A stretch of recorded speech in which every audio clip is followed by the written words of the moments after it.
Hello guys, in this video I'm gonna showing you how to make highlights private on Instagram. Firstly, get up by clicking on your story site and then go create a photo session, for example this one. And now what you need to do, as you can see right down, you have close friend, just click and hold on it. Now just clear all of these accounts and you need to make sure that you add accounts that are very famous that probably they cannot see your story. I will go for Cristiano Ronaldo, and Instagram will go for done, and just I will gonna get up and put it on the close sites.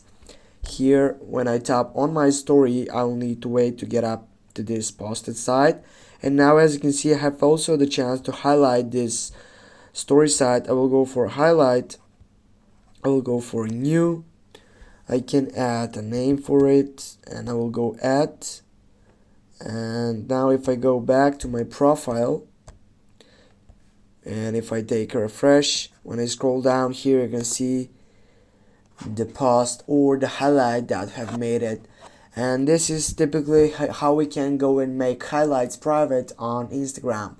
Thanks for watching. Don't forget to hit that like and share the video. See you soon guys.